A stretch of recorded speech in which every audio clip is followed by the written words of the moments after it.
pour le choix et la marque de confiance qu'il a mis à notre égard. Merci aussi à l'Auguste Assemblée pour votre présence.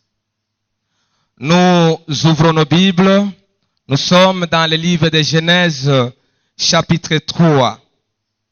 Nous allons lire ce chapitre, c'est un long texte. Nous allons limiter au 11e verset. Quelqu'un d'autre pourra continuer à la maison. Du premier verset, la Bible dit, le serpent était le plus rusé de tous les animaux de champ que l'Éternel Dieu avait fait. Il dit à la femme, Dieu a-t-il réellement dit, vous ne mangerez pas de tous les arbres du jardin?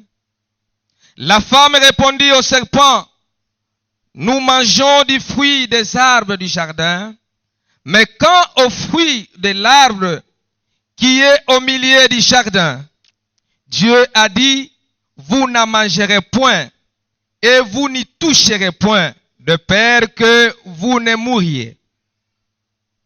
Alors le serpent dit à la femme, vous ne mourrez point, mais Dieu sait que le jour où vous en mangerez, vos yeux s'ouvriront et que vous serez comme des dieux, connaissant le bien et le mal.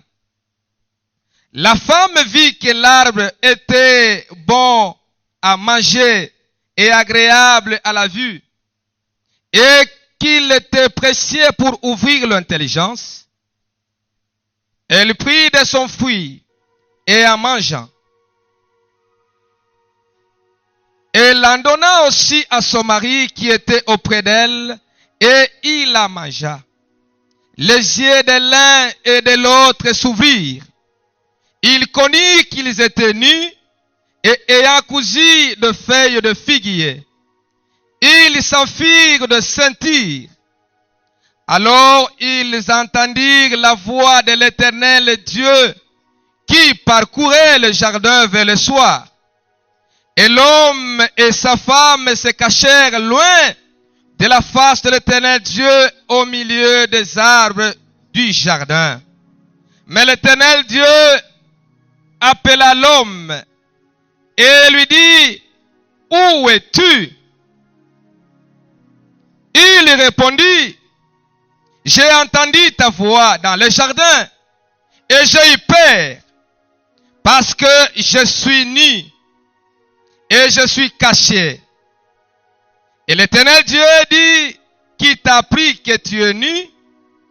Est-ce que tu as mangé de l'arbre dont je t'avais défendu de manger? Bien-aimé, notre sujet de ce matin se trouve au 9e verset, où l'Éternel Dieu appela l'homme et lui dit, où es-tu? Le thème de ce matin est intitulé, où es-tu? Une interpellation d'un tout et chacun de nous. Bien-aimés dans le Seigneur, avant que nous puissions entrer en profondeur et expliquer le verset ou le chapitre du livre de Genèse 3, nous voulons d'abord comprendre le livre même de la Genèse. Le livre de la Genèse nous donne la révélation sur le Dieu créateur. Nous voyons que Dieu a créé toutes les choses. Le livre nous révèle encore que le même Dieu, c'est un Dieu qui sauve. Là, on est en train de nous parler l'histoire de Noé pendant ce temps où le peuple était en train de mener une vie contraire à la parole de Dieu. Cette race vivait dans le péché et Dieu a choisi son serviteur Noé qui était en train de le prêcher, qui devait abandonner Le péché est venu à Dieu. Les hommes ne voulaient pas venir vers Dieu. Et nous sommes en train de voir comment est-ce que Dieu a exterminé cette race. Il a sauvé Noé, sa famille, et certains animaux et oiseaux. Le livre de la Genèse nous révèle que Dieu, quand on n'arrive pas à comprendre, à l'écouter, Dieu détruit. C'est un Dieu aussi, quand son fils, quand ses enfants n'arrivent pas à l'écouter, c'est aussi un Dieu qui détruit. Il a détruit par l'eau au temps de Noé, par le feu à Sodome et Gomorrhe. Le livre de Genèse nous révèle que Dieu, c'est un Dieu qui choisit. Il choisit n'importe qui. Quel que soit les rangs qu'on occupe, Dieu choisit pour qu'il accomplisse sa mission qu'il a avec cette personne. Bien-aimé, le livre de la Genèse continue de nous expliquer que Dieu, c'est un Dieu des alliances. Il a conclu l'alliance avec Noé, qui ne pouvait plus détruire la terre à travers le déluge. Et jusqu'à maintenant, c'est la parole de Dieu. Il a conclu l'alliance avec Abraham. Le livre de Genèse nous montre, nous révèle que Dieu, c'est un Dieu qui pardonne. Nous sommes en train de voir Jacob, après avoir fait des dégâts dans la maison de son père, il a eu la bénédiction. Il a volé, il a fui son frère. Il est allé chez son oncle là-bas. Et de là, bien aimé, nous sommes en train de voir comment est-ce que Dieu s'est approché de cet homme. Il lui a révélé, il s'est montré qu'il est amour. Quel que soit, tu as péché, tu as commis des dégâts. Mais moi, l'Éternel, je manifeste mon amour. Et il a manifesté son amour à l'homme de Jacob. Le livre de Genèse nous explique comment est-ce que Dieu, non seulement c'est un Dieu qui détruit, mais c'est un Dieu aussi qui pardonne. Le livre de Genèse est en train de nous parler, de nous révéler que Dieu, c'est un Dieu qui protège. Nous sommes en train de voir la vie de Joseph. Joseph dans sa famille, bien-aimé, il a été haï. Sa famille l'a jeté dans la citerne. Il était en train de souffrir. Mais Dieu était avec Joseph. Joseph, bien-aimé, dans la main des Madianites, il a été vendu comme esclave. Dieu était avec Joseph. Dieu protégeait Joseph. Joseph devant la femme de Potiphar, Dieu était avec lui. Et même quand il était dans la prison, la Bible dit que Dieu était en train de protéger Joseph. Et quand il était dans la gloire, la Bible est en train de dire devant Pharaon, Dieu était avec cet homme de Joseph. Bien-aimé, j'aimerais dire à quelqu'un ce matin, le calme de Dieu ne signifie pas son absence. Bien-aimé, même si tu es en train de mener je ne sais pas quelle vie, et il y a de ces gens qui abandonnent la foi à cause du calme de Dieu. Bien-aimé, Dieu est partout. Il est omniprésent. Il est omniscient. Bien-aimé, il connaît ta situation. Il connaît ma situation. Il connaît notre avenir parce qu'il est omniscient. Il est omniprésent. Il est partout, bien-aimé. On ne va pas craindre l'ennemi parce qu'il est en train de nous acharner. Nous sommes en train de voir l'homme de Joseph. Comment est-ce que Dieu était en train de le protéger? Mais il vivait la souffrance. Bien-aimé, le chrétien de ce temps, quand ça ne marche pas, il commence à prier. Dieu, où es-tu? Mais Dieu est là. Alléluia. Nous voyons la souffrance. Cet homme, il n'a rien fait, mais il était avec Dieu. Mais il a subi des souffrances. Il a subi des problèmes, la honte et l'opprobre. Mais Dieu était avec lui. Bien-aimés dans le Seigneur, nous ne devons pas abandonner Dieu parce qu'il ne parle pas. Parce qu'il y a une circonstance, un problème quelconque qui nous est arrivé. Et ça nous pousse à dire que Dieu n'existe pas. Mais non, Dieu est avec nous, Dieu est avec toi. Gloire au Seigneur. Bien-aimés, si nous pouvons donner la conclusion partielle de ce livre de Genèse, le livre traite ou nous donne des points, des grands points. Le premier point, c'est le rapport de Dieu avec les êtres humains en général. Du premier verset jusqu'au 11e chapitre. Du premier chapitre jusqu'au 11e chapitre. Et deuxième partie, c'est rapport avec ce qu'il choisit pour former son peuple particulier. Du premier verset jusqu'au 50e verset. Bien-aimé, quelqu'un qui comprend le livre de la Genèse, il a la révélation de tous les livres de la Bible. Le livre de la Genèse, bien-aimé, même les synoptiques se réfèrent à ces livres. Les épîtres pauliniennes se réfèrent au livre de Genèse. Bien-aimé, même les épîtres de Jean, de Pierre, toutes ces épîtres-là se réfèrent toujours à ces livres. C'est un livre, bien-aimé, ou c'est une révélation, bien sûr, que toutes les épîtres, tous les livres se réfèrent. Quelqu'un qui a cette connaissance, bien-aimé, n'aura pas de difficulté. Il sera carrément béni. Nous venons de lire un verset tellement capital, le chapitre 3 de ce livre que nous venons d'expliquer. Nous avons compris, bien-aimé, en réalité, nous avons été révélés qui est Dieu dans ce monde. Nous avons compris même l'origine de l'homme. C'est en Genèse. Ce chapitre est en train de nous expliquer comment est-ce que l'homme a succombé. L'homme se retrouvait loin de la face de Dieu.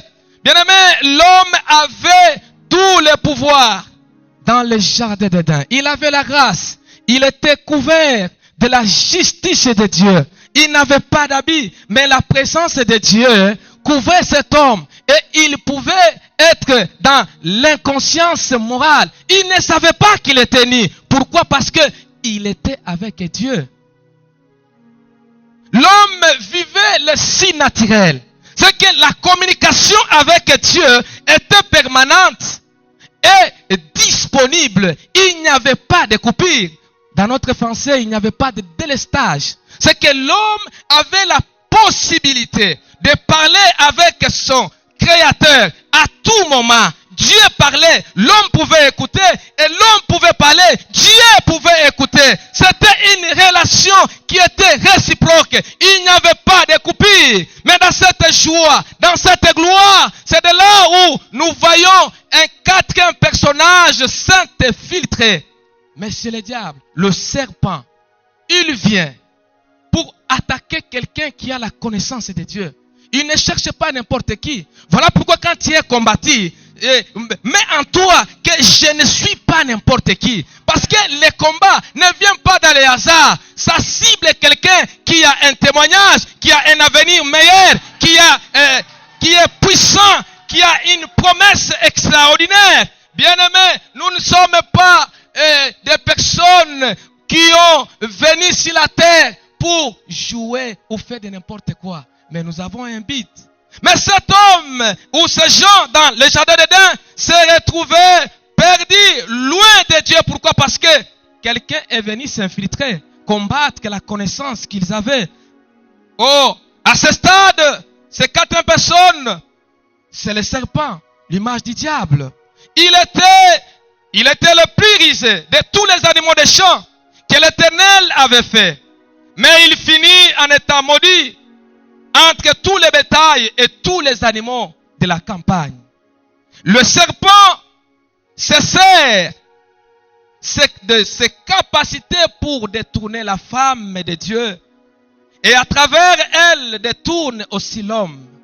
Bien-aimés dans le Seigneur, quand on nous parle de la femme dans la Bible, souvent, ça nous explique, ça nous démontre que c'est l'image de l'Église. C'est ça la mission de l'ennemi. Le diable vient attaquer la femme, qui est l'image de l'Église. Et il est là aujourd'hui en train de combattre l'Église.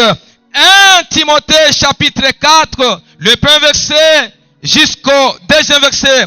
Qu'est-ce que la Bible nous dit? La Bible dit, mais l'Esprit dit expressement que dans les derniers temps, quelques-uns abandonneront la foi pour s'attacher à des esprits séducteurs et à des doctrines des démons par l'hypocrisie, des faux docteurs portant la marque de la flétrissure dans leur propre conscience. Bien-aimés, le Saint-Esprit est en train de nous révéler la stratégie de l'ennemi contre l'Église, qui est vous et moi. Le diable est là. Dans ce temps où nous voyons les gens en train d'abandonner la foi personnellement, ils abandonnent Jésus à cause d'une circonstance quelconque, un problème qui surgit dans la vie de quelqu'un. Au lieu que la personne s'attache à Christ, la personne se dit mais ça ne va pas si Dieu était là. Mais c'est comme ça, l'ennemi vient. Il vient toujours inculquer une pensée contraire à la volonté de Dieu. Il vient inculquer une pensée par rapport à la pensée que tu as de Dieu. Il veut démontrer que le Dieu à qui tu as crié n'est pas bon. Il n'est pas à mesure de te délivrer. Il n'est pas à mesure de donner la solution à ton problème. Il vient et il corrompt l'église. Pendant ces moments, qu'est-ce que nous ne voyons pas? Il y a des hommes de Dieu qui se disent, qui s'appuient avec des versets bibliques. Avoir 4 femmes, ce n'est pas un péché. L'ennemi, il vient avec la connaissance que nous avons pour nous dérober, pour nous voler dans la présence du Seigneur que nous sommes. Nous devons faire attention. Voilà la mission du diable. Il est temps donc, la Bible nous explique, l'apôtre Paul parle à Timothée. Bien-aimé, comment est-ce que le diable est tellement risé, comment est-ce qu'il utilise ses capacités, ses ruses pour renverser, pour détruire l'église. Voilà pourquoi les combats que nous avons, nous sommes en train de les mener dans l'église. Le diable n'est plus loin de nous. Il est avec nous en train de nous injecter ses venins pour nous détourner de la face de Dieu. Qu'est-ce que nous ne voyons pas pendant ce temps de la fin où on est en train de vendre des choses qui ne sont pas bibliques? Vendre la parole de Dieu, ça n'existe pas. La doctrine simonique, bien-aimé, est entrée dans l'église. On marchande la parole de Dieu. Pour être guéri, il te faut que tu puisses payer $10, $20. Il y a de l'eau où on va de $50, de $100, même de $1000 par rapport au problème, par rapport au cas qu'on a. Ce n'est pas biblique. La doctrine simonique qui amène toutes ces choses-là. Mais c'est le diable qui est en train de riser. Il regarde l'église. Comment est-ce qu'il peut détourner même les hommes de Dieu? Bien-aimés, nous devons faire très attention pendant ces moments et comprendre qu'est-ce que le diable est en train de combattre son église. Bien-aimés dans le Seigneur, et pendant ces moments, le diable combat même la vérité biblique. Oui, c'est une grâce quand on connaît Jésus. C'est une grâce quand on est enseigné la vraie parole de Dieu. Parce que le diable, son travail, c'est combattre l'église pour que l'église ne puisse pas prêcher le retour de Jésus. Pour que l'église n'arrive pas à prêcher la sanctification. Pour que l'église n'arrive pas à prêcher la crainte de Dieu. Pour que l'église n'arrive pas à prêcher que la solution de l'homme se trouve dans les Saintes Écritures. L'ennemi est en train de combattre toutes ces choses. Gloire au Seigneur. Bien-aimé, le malin, il emploie toutes les ruses pour tromper l'église. Le diable a pris une forme d'un serpent. Et cela ne signifie pas que tous les serpents sont mauvais. Le diable a une nature spirituelle. Parce que l'ennemi est entré dans l'église. Il est en train de donner des enseignements aux hommes de Dieu qui prêchent celui qui a déjà mangé un serpent, c'est un démon. Il y a même des délivrances qui s'opèrent par rapport à tout celui qui a pris, qui a mangé le serpent. Ce n'est pas biblique.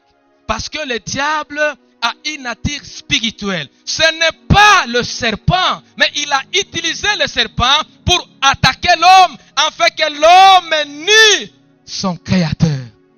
Alléluia. Gloire au Seigneur. Qu'est-ce que le diable était en train de chercher dans l'homme? La première démarche, c'est était de brouiller la communion entre l'homme et la femme. Quand ça devient la haine, c'est que Dieu n'est pas là. C'est le diable qui est entré, qui s'est invité pour nous diviser, afin que nous ne puissions pas réaliser la promesse du royaume sur la terre. Gloire au Seigneur. Satan utilise souvent cette tactique pour étouffer la croissance spirituelle. C'est ça son travail. Est-ce que réellement, mon frère, tu continues à prier comme auparavant? Est-ce que réellement, tu continues à servir comme auparavant? Tu continues à offrir comme auparavant? Bien-aimé, tu continues à prendre des aides à la prière? Ou soit il y a une difficulté, il y a déjà un blocage quelque part. Lorsque Dieu ne répond pas à nos prières de façon souhaitée, et si nous arrive quelque chose de désagréable, qu'est-ce que le diable fait? Et qu'est-ce qu'il injecte dans notre pensée? Il utilise des situations pour insinuer les doutes dans nos esprits, afin que nous nous demandions si le Dieu que nous servons est vraiment bon. C'est ça quand il y a un problème. Tu pries, ça ne marche pas. Tu jeûnes, ça ne marche pas. Tu fais les actions de grâce, ça ne marche pas. L'ennemi vient. Son travail, c'est quoi? C'est de te séparer avec ton Créateur. C'est ça sa mission. Et quand tu vois des choses pareilles venir dans votre tête, dans votre pensée, mais en toi que ce n'est pas le Dieu créateur qui te parle, c'est le diable qui te veut distancer de la gloire de Dieu. Et c'est ça son travail. Alléluia. Bien-aimé, Dieu est avec nous. Dieu fait de grandes choses. L'homme et la femme étaient désormais pris dans le filet du serpent. Et aucun d'eux ne pouvait pas aider l'autre. Ils étaient devenus impuissants. Alors que les yeux de tous devaient s'ouvrir. Mais ils devaient connaître que les choses même célestes. Ils devaient aussi devenir comme Dieu. Mais comment est-ce qu'ils ne pouvaient pas comprendre les choses célestes? Ils ont perdu le si naturel. Ou le si naturel, c'est ce qui influence le naturel. Mais cet homme ici, ces gens ici vivaient déjà le naturel. Le diable menait une vie si naturelle. Il venait encore déranger, manipuler. Et ces gens se sont retrouvés dans la souffrance, dans des problèmes. Ils ne pouvaient pas vivre dans la souffrance. Mais parce qu'ils ne vivaient plus le si naturel. C'est le naturel maintenant qui était avec eux. Ils ne pouvaient rien faire. Et pour dominer, bien-aimés, même le monde, dominer le travail, là où vous êtes, vous devez d'abord être puissant spirituellement. Si on est inefficace spirituellement, on ne fera rien, bien-aimés, dans le physique. Nous avons besoin de commencer d'abord à être puissant dans le spirituel pour bien dominer ce que l'ennemi est en train d'opérer pendant ce temps et de la fin. Gloire au Seigneur. Dieu, bien-aimé, avait donné aux êtres humains la capacité d'acquérir la connaissance pour atteindre la sagesse.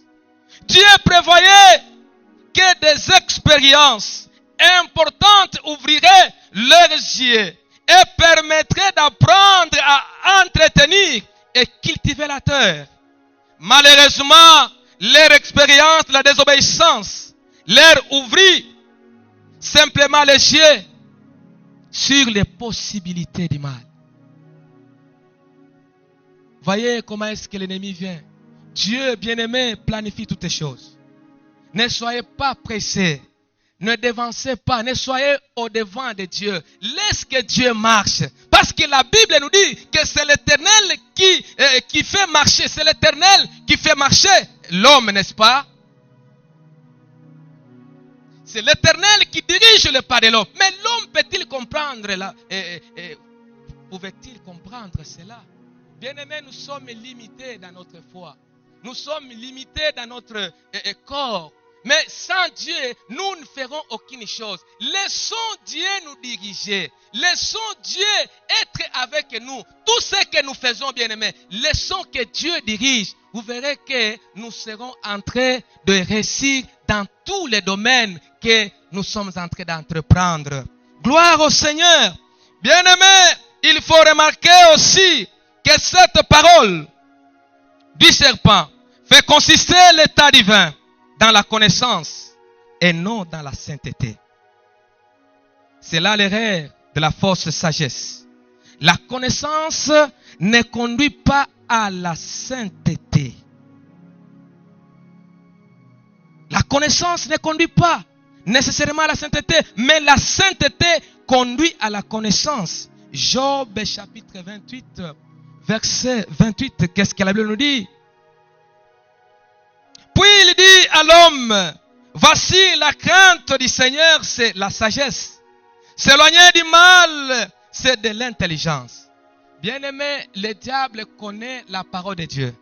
Mais il utilise cette parole-là au contraire de ce que nous croyons. Dans le contraire de ce que nous avons de Dieu. Il vient seulement nous dérober et il nous laisse en train de souffrir. Il devient notre chef. Voilà pourquoi nous devons avoir à nous la connaissance de Dieu. Et quand l'ennemi vient, commencer à discuter selon les Saintes Écritures. Mais ne laissez pas le diable venir s'asseoir au-devant de vous. Un homme de Dieu qui était en train de dire, si vous entendez à la porte, mais c'est le diable en train de toquer, ne lui demande même pas qui es-tu. Parce que soyez seulement calme. Il va se fatiguer et il partira. Le diable, quand vous laissez seulement le temps de parler, oh, il viendra te terrasser. Il n'y a que Jésus seul qui a vaincu le diable. Alléluia. Et en Jésus, nous avons le Saint-Esprit de comprendre quand l'ennemi commence à parler. Je ne dois pas parler avec lui. Je dois uniquement parler avec mon Créateur. Pas le diable. Parce qu'il a une mission contraire à la mission divine. Gloire au Seigneur. Lorsque le couple prit conscience du fait qu'il s'était nu, tout ce qu'il put faire fit de sentir avec des feuilles de figuier, cousues ensemble, afin de couvrir leur nudité.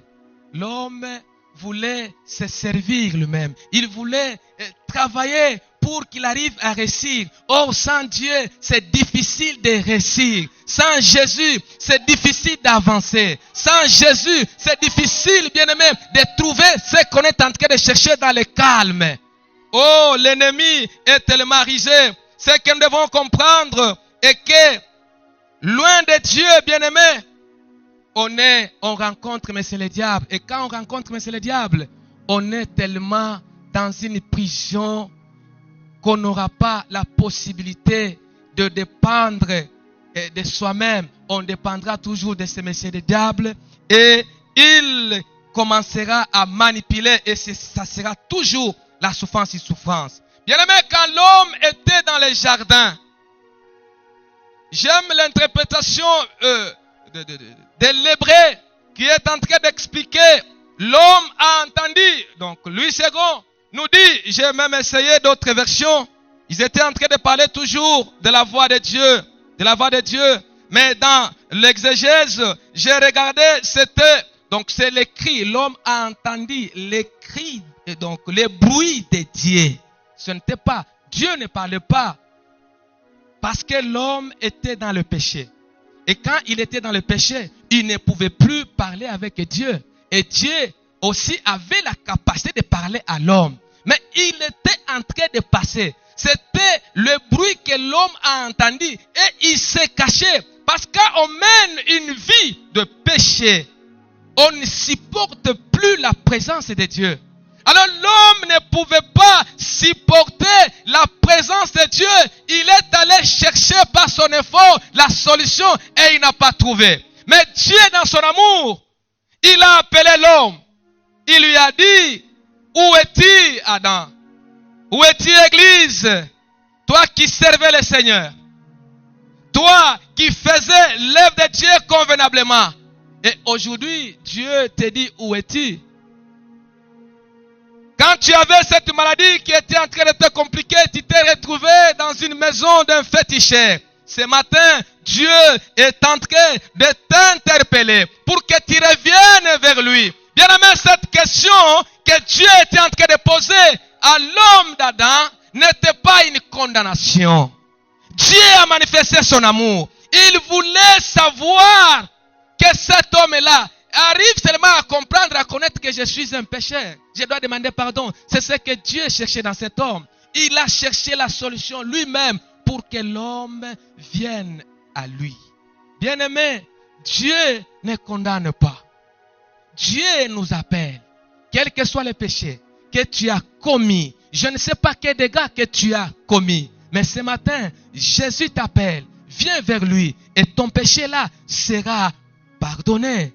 Gloire au Seigneur. Bien-aimé, Dieu est tellement amour. Quand l'homme s'est caché, mais il est omniprésent. Il pouvait voir que cet homme avait péché. Cet homme n'est plus avec moi. Mais il était en train de chercher dans l'homme quelque chose. Mais le cœur de repentance. C'est ce que Dieu est en train de nous demander ce matin. Bien-aimé, un cœur repentant. Nous devons reconnaître nos forfaits devant le Seigneur pour qu'il nous accepte afin de rentrer à l'état initial. Il n'y a qu'en Jésus qu'on peut récupérer tout ce qu'on a perdu. Il n'y a qu'en Jésus où on peut être sauvé. C'est en Jésus où on peut être délivré. En Jésus où on verra toujours le Père. En dehors de lui, bien-aimé, c'est l'enfer. En Adam, bien-aimé, nous sommes privés de la gloire de Dieu. Oui, dans notre condition pécheresse, nous ressemblons à Adam et Ève.